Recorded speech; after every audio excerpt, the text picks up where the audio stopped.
요한복음 4장 3절에서 14절 말씀 찾으신 줄 알고 제가 읽겠습니다. 유대를 떠나사 다시 갈릴리로 가실세 사마리아를 통과하여야 하겠는지라. 사마리아에 있는 스가라 하는 동네에 이르시니 야곱이 그 아들 요셉에게 준 땅이 가깝고 거기 또 야곱의 우물이 있더라. 예수께서 길 가시다가 피곤하여 우물 곁에 그대로 앉으시니 때가 6시쯤 되었더라. 사마리아 여자 한 사람이 물을 길르러 왔음에 예수께서 물을 좀 달라 하시니 이는 제자들이 먹을 것을 사러 그 동네에 들어갔음이로라. 사마리아 여자가 이르되 당신은 유대인으로서 어찌하여 사마리아 여자인 나에게 물을 달라 하나이까 하니 이는 유대인이 사마리아인과 상종하지 아니함이로라. 예수께서 대답하여 이르시되 내가 만일 하나님의 선물과 또 내게 물 좀 달라 하는 이가 누구인 줄 알았더라면 내가 그에게 구하였을 것이요 그가 생수를 내게 주었으리라. 여자가 이르되 주여 물 기를 그릇도 없고 이 우물은 깊은데 어디서 당신이 그 생수를 얻겠사옵나이까. 우리 조상 야곱이 이 우물을 우리에게 주셨고 또 여기서 자기와 자기 아들들과 짐승이 다 마셨는데 당신 야곱보다 더 크니이까. 예수께서 대답하여 이르시되 이 물을 마시는 자마다 다시 목마르려니와 내가 주는 물을 마시는 자는 영원히 목마르지 아니하리니 내가 주는 물은 그 속에서 영생하도록 솟아나는 샘물이 되리라. 아멘. 우리가 신앙 생활에 대해서 이야기를 할 때는 특히 행위적인 측면과 관련해서 이야기할 때는 이 두 가지 틀이 있어요. 첫째는 무엇입니까? 선을 행하라는 겁니다. 둘째 무엇이죠? 죄를 짓지 말라는 겁니다. 이 두 가지 틀 안에서 우리는 행위에 대해서 가르칩니다. 당연한 거예요. 이 성화라는 걸 생각할 때 말이에요. 믿음의 순간으로서 우리의 삶이 끝나는 것이 아니라 그 믿음으로서 더욱더 성장해 나가서 우리가 잘할 목표가 있다는 것을 우리가 볼 때 우리는 선을 행해야 되고요. 죄를 짓지 말아야 합니다. 그러나 그럼에도 불구하고 우리가 반드시 마음속에서 잊지 말아야 되는 본질적인 문제는 여러분 이런 것이 아니에요. 그것은 무엇입니까?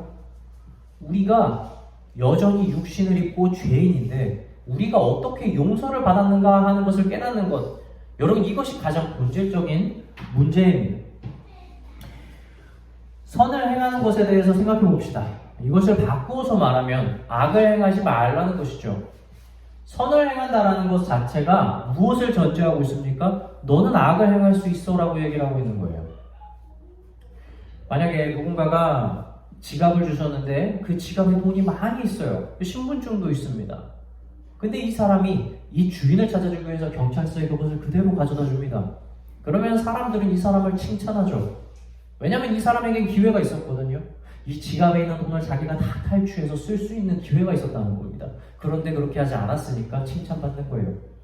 그러나 하나님은 이걸 가지고 칭찬을 하지 않습니다. 하나님은 그걸 가지고도 죄라고 해요. 왠지 아십니까?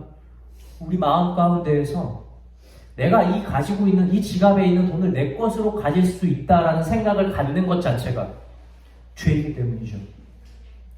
세상은 이 양심에 대해서 이야기를 해요. 사람이 양심대로 살아. 내가 착한 것을 알고 이걸 착한 것을 행하는 것, 이것을 양심을 지킨다고 얘기를 하고 양심 지키는 사람들을 굉장히 높게 평가할 줄 몰라요. 그러나 성경이 말하는 건 우리에게 양심이 필요하다는 거예요.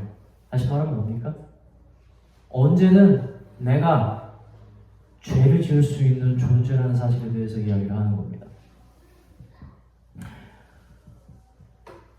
과거 이스라엘이 하나님께 번제를 드릴 때는 무엇을 드려야 되냐면 흠이 없는 수송아지, 순양, 염소를 드려야 됐습니다. 흠이 없다? 여러분 동물에게 흠이 없다는 것이 무엇을 상징하는 겁니까? 사람으로서는 죄가 없다는 걸 이야기하는 거예요. 정말 아이러니하지 않습니까? 사람이 하나 살려고 하나님 앞에 가면 뭘 해야 됩니까? 반드시 뭘 죽여야 되는 거예요. 그것도 뭘 죽여야 돼요? 반드시 흠이 없는, 죄가 없는 무엇인가를 죽여야 되는 거예요.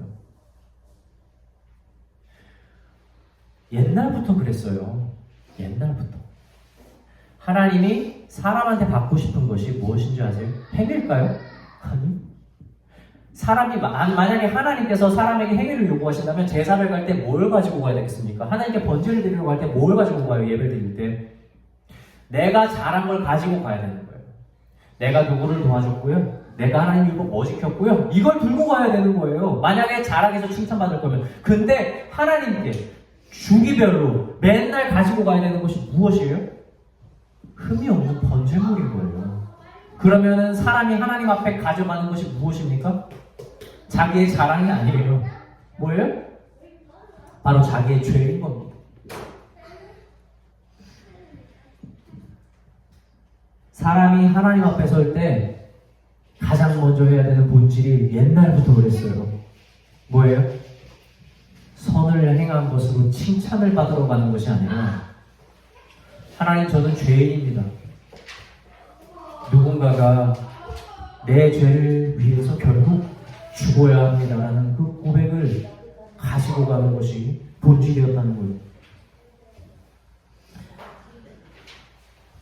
이를 볼 때 사람이 선을 행해야 된다, 죄를 짓지 말아야 된다, 이 두 가지를 가지고 볼 때 여러분 가장 우선되는 건 뭐냐면 죄를 짓지 않아야 되는 거예요. 그죠? 선을 행하는 게 중요한 게 아닙니다. 뭐가 중요해요? 죄를 짓지 않는 게 중요합니다. 왜 그러냐면 죄가 있으면 하나님한테 본질적으로 닿을 수가 없는 겁니다.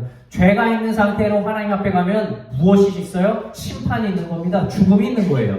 그래서 하나님 앞에 설 때는 반드시 내 죄가 해결되고 서야 되는 거예요. 그래서 번제를 드리는 거예요. 주님, 이 죄가 없는 양이 제 모든 죄를 지고 갑니다. 그럴 때 그 순간만큼만 하나님 앞에 잠깐만 설 수 있는 거예요. 내 죄가 해결되는 바로 그 순간만. 근데 문제는 뭐예요?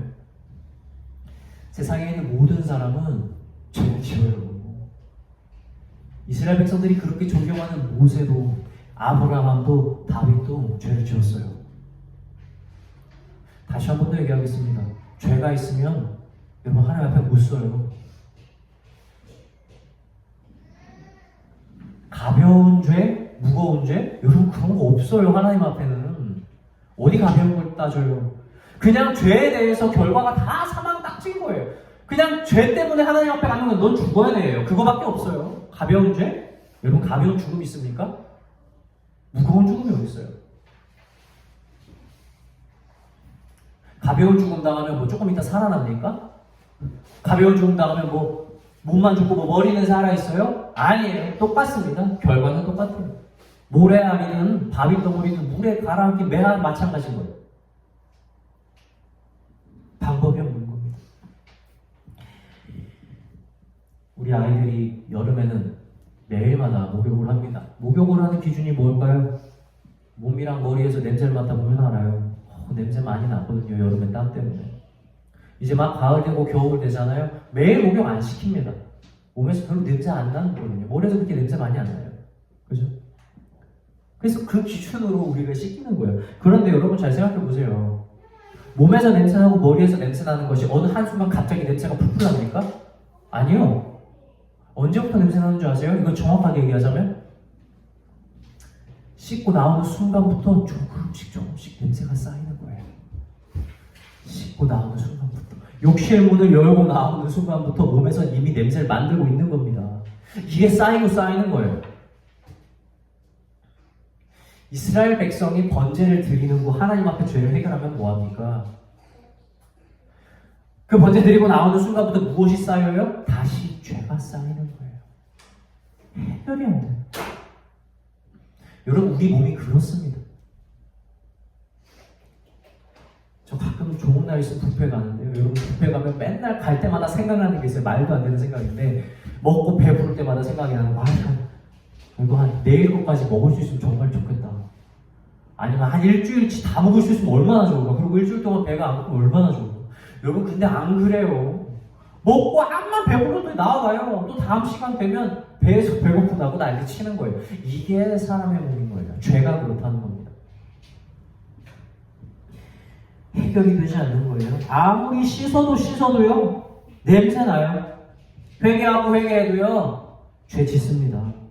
육신으로서는 절대 해결할 수 없는 문제인 거죠. 그래서 예수님이 내려온 거예요. 그래서 예수님이 해결해 주신 거예요. 오늘 본문 말씀에 사마리아 여인이 나옵니다. 그렇죠? 이 사마리아 여인 사람들이 잘 안 지나가거든요. 왜냐면 사마리아가 되게 이 혼종이 많다 보니까 더럽다는 인식이 있는 거예요. 근데 예수님이 직접 거기 가가지고 사마리아 여인을 만난 겁니다. 근데 사마리아 여인은 이 물에 오는 게 너무 싫어요. 사람들이 오니까요. 그럴 때마다 이 여인이 너무 뒷이야기들이 많다 보니까 이 여인이 사람을 피해요. 그래서 아무도 없는 시간에만 햇빛이 쨍쨍할 때 가는 거예요. 그때 만난 게 바로 예수님입니다. 그런데 이 여인에게 그럼 한 가지 소망이 무엇이겠어요? 이 여인한테 제일 원수가 뭐냐고. 자기 몸뚱아리. 물을 길러가면 그 물은 제한적이잖아요. 이 물을 마시면 목은 안 마른데 시간이 조금 지나면 몸이 다시 물을 달라고 하는 거예요. 근데 이 물이 다 떨어지면 어떻게 돼요? 내가 그렇게 가기 싫은 눈물을 또 가야 되는 거예요. 이거에 여인이 너무 싫은 거예요. 그 여인이 저랑 비슷한 생각을 하는 거예요. 마시면 다시는 목마르지 않은 물이 있으면 좋겠다. 그 생각을 가지고 여인이 만난 겁니다. 예수님이 이걸 아셨어요. 그래서 예수님이 지금 여인에게 이야기를 하고 있는 거예요. 뭐라고 말합니까? 예수님께서 내가 주는 물을 마시는 자는 영원히 목마르지 아니하리니 내가 주는 물은 그 속에서 영생하도록 솟아나는 샘물이 되리라. 얼마나 이 여인이 기뻤는지. 내가 마시는 물이 있는데 이걸 마시면 다시는 목이 마르지 않는다고? 내가 다시 우물에 올 필요 없잖아. 여러분, 이 기쁨이 생긴 거예요. 복음의 본질은 여기에 있습니다. 다시는 목마르게 되지 않는 거예요. 몸이 변하는 게 아니에요, 여러분. 내가 마신 그 물이 내 몸에서 영원히 살아서 목이 마를 때 다시 채우고 이걸 계속 해준다는 겁니다. 여러분, 몸이 바뀌는 게 아니에요. 요한복음 13장에 보면 예수님께서 잡히시기 전에 제자들과 함께 식사를 하는 장면이 나오는데 그때 예수님께서 대야에 물을 채워서 제자들의 발을 씻기기 시작을 합니다. 근데 이 발을 씻기는데 베드로가 점점 이렇게 좀 당황해요. 왜 예수님은 왜 저러지? 왜냐면 발을 씻기는 것은 하인들이 하는 일이거든요. 그러니까 베드로 차례가 됐을 때 베드로가 얘기해요. 예수님 안 돼요. 저는 받을 수가 없습니다. 이게 예수님을 막는다는 게 아니라 예수님처럼 높으신 분이 저를 그렇게 해줄 수 없어라는 거절인 거죠. 근데 예수님이 뭐라고 하냐면 베드로 이렇게 얘기해요. 내가 너를 씻기지 않으면 너는 나랑 아무런 상관이 없는 사람이 돼. 베드로가 참 재밌는 얘기를 합니다. 뭐라고 얘기하냐면 아니 예수님 그러면 발 말고 내 몸 좀 다 씻겨주세요 라고 얘기를 하는 거예요. 예수님이랑 너무 관련이 있고 싶은 거죠. 그래서 예수님이 이렇게 말씀하십니다. 이미 목욕한 자는 발밖에 씻을 필요가 없느니라. 뭐라고요? 이미 목욕한 자는 발밖에 씻을 필요가 없다. 여러분, 이 말이 비록 그 당시에 자신을 팔게 될 가룟유다, 다시 말하면 아직 깨끗하게 되지 않은 그 가룟유다의 부분 한 명을 통해서 얘기한 것이긴 해요. 그러나 여러분, 우리가 사마리아 여인의 마르지 않는 샘물과 같이 본다면 여러분, 이 말은 이 뜻이 됩니다. 나를 통해서 한 번 깨끗함을 받은 사람은 다시 깨끗함을 받을 필요가 없다. 너희가 죄를 짓는다는 거, 너희의 몸에서 냄새가 난다는 거, 너희가 한 번 해결을 받아도, 너희가 한 번 몸을 씻어도 그 순간이 지나면 다시 너희에게 찾아오는 그 순간이 되지만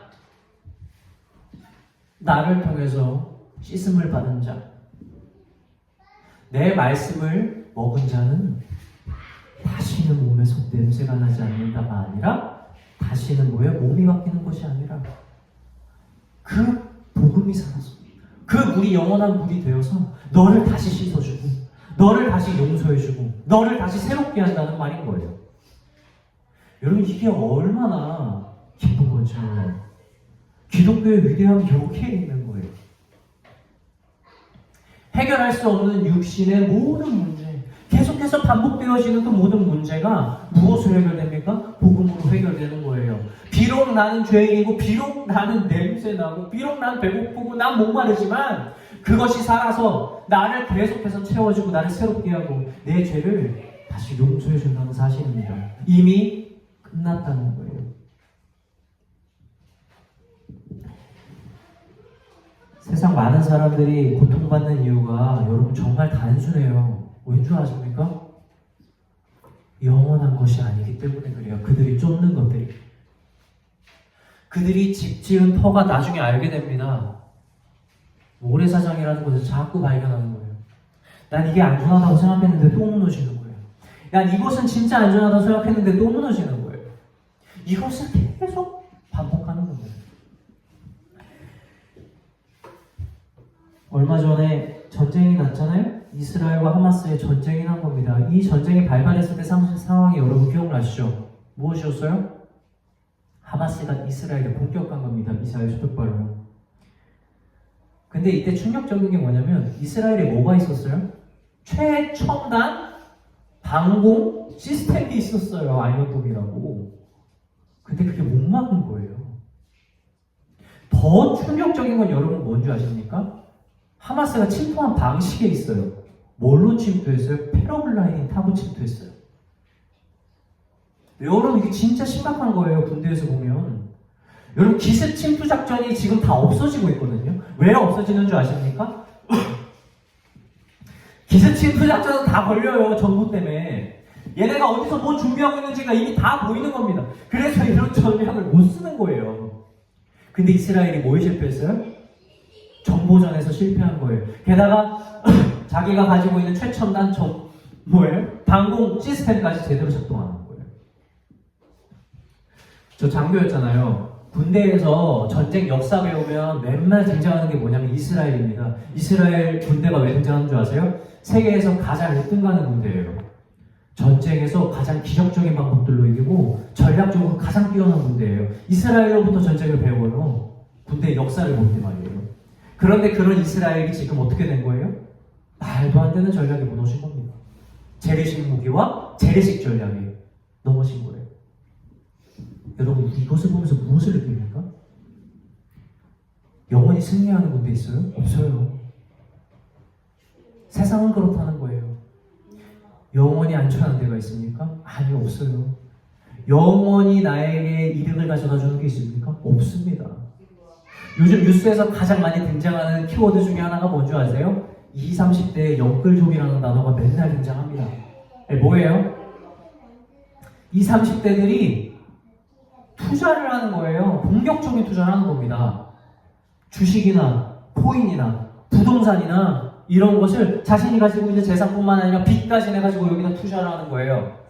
여러분 투자를 왜 합니까? 미래에 대한 불확실성을 보장받기 위해서 투자를 하는 거예요. 투자할 때 당장 내 돈을 쓰는 거예요. 당장 지금을 위해서 쓰는 거겠습니까? 아니요. 나중에 어느 순간에 나의 안전을 보장해주기 위해서. 그런데 그 계획이 모두 다 무너져 버렸어요. 우리가 믿었던 가치가 다 사라지는 거예요. 사람들이 당연히 성공한다고 하는 주식이요 다 떨어져 있어요. 사람들이 다 오를 거라고 생각한 부동산이 지금 완전한 침체기입니다. 게다가 어떤 상황까지 벌어졌어요? 어느 은행에서 이 사람들이 낸 빚에 대해서 금리를 올리면서 이자를 더 내라고 요구를 하고 있는 거예요. 20, 30대가 하나씩 재정적으로 무너지고 있는 시대인 거예요. 여러분 사람들은 그렇게 해요. 눈에 보이는 것을 바라보고 그것을 통계와 수치화합니다. 예전에 사람들이 성공했던 이런 수치를 보는 거예요. 옛날에 사람들이 계속해서 무너지지 않았던 것을 확인을 하는 거예요. 그래서 여기에다가 내 걸 투자를 하는 거죠. 내 인생을 얻는 겁니다. 제가 호주 당시에 갔을 때도 호주에 이민자들이 많이 왔었는데 왜 와요? 호주가 항상 미래에 대해서 보장을 잘해주니까. 호주는 돈이 많으니까 복지가 좋으니까 사람들이 많이 와서 이민자로 오는 거예요. 여러분 그런데 그게 언제까지 가겠어요? 온전하겠어요? 아니 그런 거 없어요.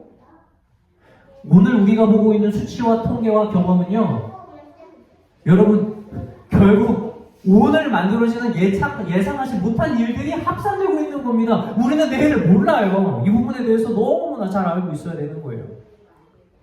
근데 세상 사람들은 자꾸 이것을 볼 수밖에 없죠. 왜 그렇습니까? 영원한 것을 모르니까 자꾸 이러한 모래를 붙잡는 겁니다. 거기에다 계속 자기를 쌓아가는 거예요. 그런데 시대가 점점 흔들림이 많습니다. 무너지는 것이 더욱더 많죠. 얼마나 사람들이 불안해하겠어요. 우리가 복음을 전해야 되는 이유가 여기 있어요, 여러분.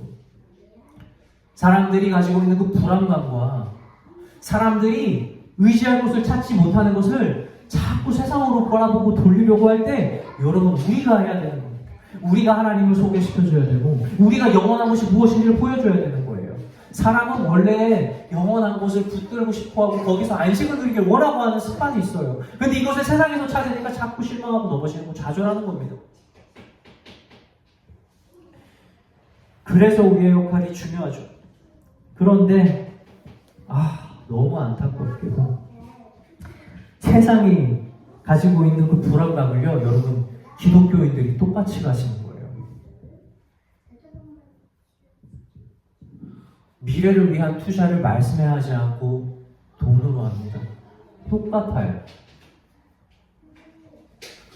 사람들이 미래를 두려워하는 이유랑 똑같은 이유로 그리스도인들이 미래를 두려워합니다. 곳곳에서 전쟁이 나고 의지할 데가 없다고 똑같이 걱정을 하고 기도를 하는 거예요. 여러분, 이러한 그리스도인들에게서 어떻게 복음의 능력이 나가겠습니까?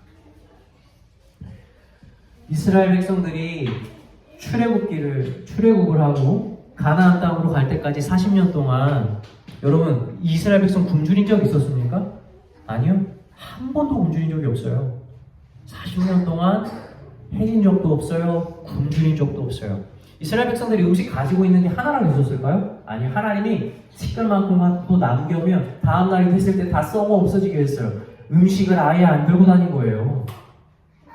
옷도 없었어요. 하나만 입고 다닌 겁니다. 그렇게 40년 동안 하나님이 입혀준 거예요. 그런데 얘네가 가나안 땅을 딱 가서 봤는데 뭐가 들어와요? 그 땅을 보니까 다 너무 대단한 거예요. 와, 야, 저 땅에서 나도 소선을 봐라. 와, 포도송이 하나 옮기려면 사람 두 거인이 옮겨야 되는 거예요. 근데 이스라엘 백성이 여기에 눈이 돌아간 거예요. 무엇을 사랑합니까? 땅을 사랑하는 거예요. 그래서 가나안 땅을 지키기 위해서 이스라엘 백성들이 사는 게 된 거예요. 40년 동안 하나님이 입혀준 풍족함이 눈에 들어오지 않아요. 뭐가 보입니까? 내가 저장하고 가질 수 있고 내가 미래를 안전하게 해줄 수 있는 바로 그 땅. 여기다가 내가 요새를 지으면 나 정말 잘 살 수 있을 것 같아. 여기다가 내가 땅을 잘 경작하면 정말 나 부자로 살 수 있을 것 같아. 여기에 눈이 돌아간 거예요. 가나안 백성 왜 안 쫓아냈어요? 그 땅 경작해서 일꾼으로 삼아서 그 땅을 번성시키고 싶었던 거예요. 얘네들 다 내쫓고 우리끼리 하면 시간이 오래 걸릴 것 같으니까 가나안 백성 이용한 거예요. 하나님이 먼저 해야 되는 게 무엇이었습니까? 내쫓으라고 한 건데 안 내쫓은 거예요. 나중에 왜 이방인 섬깁니까? 정책적으로 한 거 아닙니까? 왕은 왜 세웠어요? 이스라엘 백성으로서 나라를 강화하고 싶었던 거 아니에요? 이 땅 때문인 거예요. 이 땅.